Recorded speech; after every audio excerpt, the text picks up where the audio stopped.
안녕하세요. 세상소리 뉴스3의 찐쌤입니다. 따뜻한 봄날 잘 보내고 계신가요?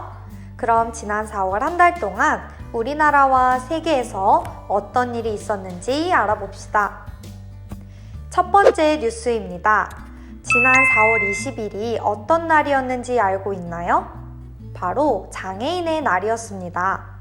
장애인에 대한 이해를 깊게 하자는 의미에서 1981년부터 4월 20일을 장애인의 날로 정하고 다양한 기념행사를 해왔습니다. 많고 많은 날 중에서 4월 20일을 장애인의 날로 지정한 이유는 무엇일까요?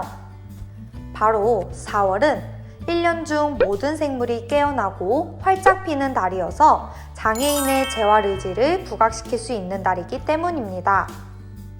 그렇다면 장애인 차별을 없애기 위해 일상에서 실천할 수 있는 방법은 무엇이 있을까요? 여러분은 혹시 벙어리 장갑이라는 말을 사용하고 있나요? 벙어리는 언어장애가 있는 사람을 낮잡아 이르는 말이에요. 그래서 벙어리 장갑이라는 단어는 누군가에게 상처가 될 수 있어요. 벙어리 장갑 대신 엄지장갑 혹은 손모아 장갑이라고 부르는 것이 맞아요. 이렇게 차별적 언어를 사용하지 않는 것이 중요하답니다. 장애인 차별을 없애기 위해 또 어떤 실천 방법이 있을까요? 여러분들의 생각을 댓글로 남겨주세요. 두 번째 뉴스입니다. 여러분, 문화재라는 말 들어보았지요?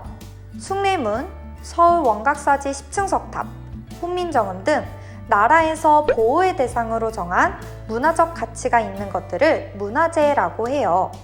그런데 지난 60년간 사용된 문화재라는 용어가 국가유산으로 변경된다고 합니다. 그 이유는 무엇일까요?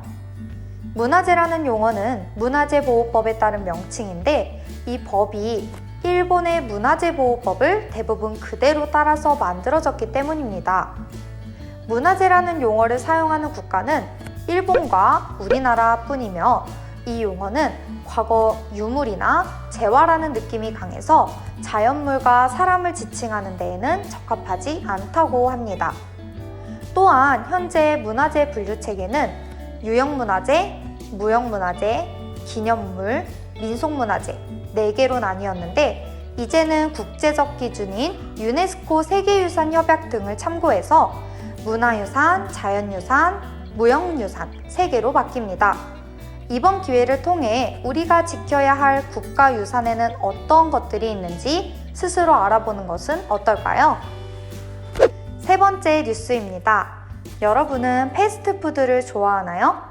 주문하면 즉시 완성되어 나오는 햄버거와 같은 음식을 패스트푸드라고 불러요.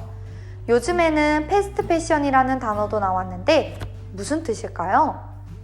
패스트 패션이란 유행에 따라 빨리 내놓는 옷을 뜻해요. 그리고 금방 버려지기 때문에 환경에 해롭습니다. 그 이유는 옷을 만들 때 모든 과정에서 탄소가 배출되기 때문인데요. 그리고 패스트 패션이 미세 플라스틱을 만들어내는 주범이기 때문입니다.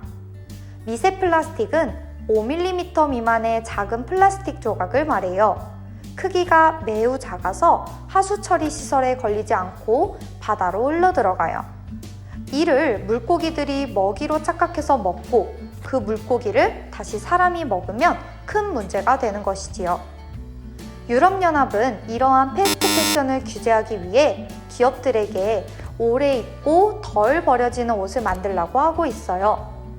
재활용이 잘 되고 튼튼하게 옷을 만들라는 뜻이지요. 그리고 얼마만큼 옷을 버리는지 공개하도록 하고 있답니다. 지속 가능한 패션을 위해서 우리가 할 수 있는 일은 무엇이 있을까요? 여러분들의 생각을 댓글로 남겨주세요. 이상 세상소리 뉴스3의 찐쌤이었습니다. 감사합니다.